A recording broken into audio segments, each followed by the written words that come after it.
오늘날 국제사회는 30%의 선진국과 70%의 후진국으로 분리되어 있습니다.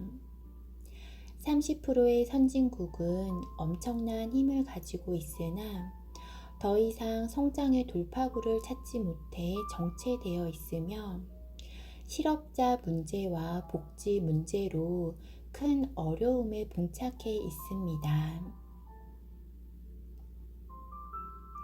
또한 일자리를 찾아 목숨을 걸고 몰려오는 불법 이민자들로 사회 불안은 심화되고 있습니다.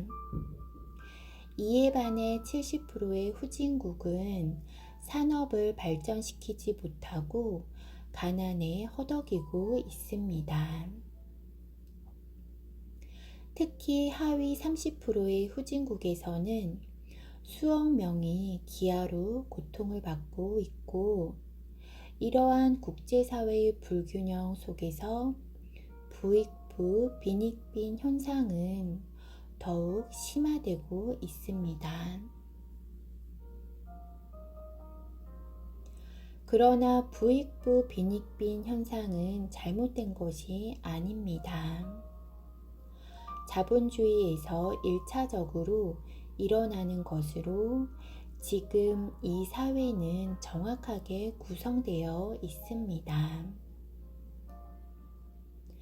나라의 구성을 예로 들어보면 국민이 열심히 일을 하면 경제가 창출이 되는데, 이 경제는 국민이 가지는 것이 아니라 경제인 윗사람들이 가집니다. 그래서 재물은 윗사람에게 모이고 아랫사람들에게는 일하는 조건에 필요한 만큼만 가게 되는 것입니다. 그래야 열심히 일해서 생긴 경제가 한 군데 모이고 이것이 비축되어 힘을 갖추게 되는 것입니다. 이렇게 할 때 힘이 모이는 것이지, 경제가 생길 때마다 전부 다 나눠 버리면 경제가 모이지 않아 힘을 갖출 수가 없습니다.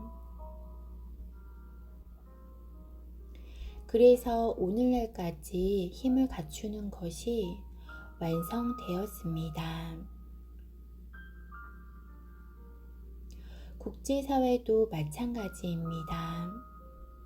오늘날까지 선진국과 후진국이 각각 역할을 하며 힘이 정확하게 모였습니다. 그런데 오늘날 모인 힘을 바르게 운용하지 못해 힘들어하고 있습니다. 이제는 이렇게 모인 힘을 얼마나 빛나게 쓸 것인가를 연구를 해야 합니다. 그래서 이 방법을 찾으면 다 같이 보람을 얻지만, 그렇지 못하면 인류가 지금까지 희생하고 노력한 모든 것이 물거품이 됩니다.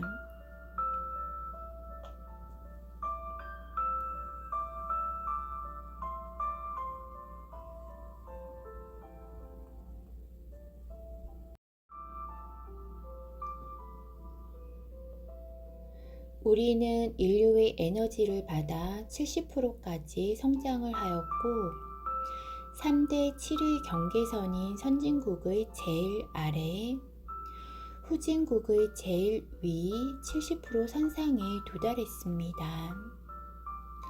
이제 우리는 인류를 위한 일을 해야 합니다.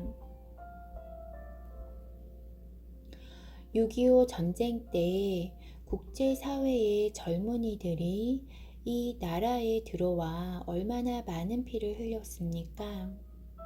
무엇을 위해, 왜 그렇게 했을까요? 이런 엄청난 에너지를 쏟으며 이 나라를 다시 일으켜 세웠으면 우리는 그들에게 반드시 보답을 해야 합니다. 그런데 무엇으로 보답을 해야 하냐면 생명으로 보답을 해야 합니다. 그것은 바로 기아로 허덕이며 죽어가는 생명이 두 번 다시 나오지 않도록 만드는 것입니다. 기아로 고통받는 나라를 위해서 우리가 먼저 움직여야 합니다.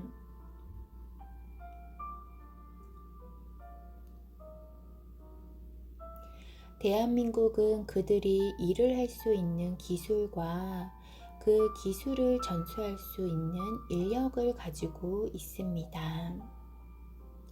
우리나라는 6.25 전쟁 폐허 위에서 산업을 일으킨 경험이 있습니다. 그리고 후진국들이 산업을 일으키는데 가장 필요한 기술 인력과 산업공단 조성 및 운영의 노하우까지 모든 것을 가지고 있습니다. 다른 나라들은 이렇게 다양하게 가지고 있지 않습니다.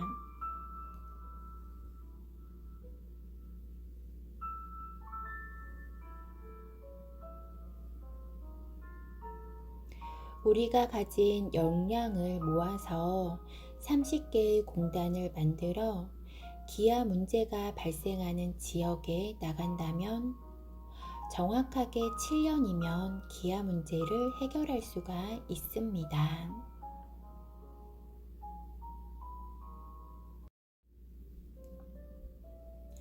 이것이 바로 인류 대민사업 기아 프로젝트입니다. 이것은 인류를 향한 첫 걸음이 됩니다.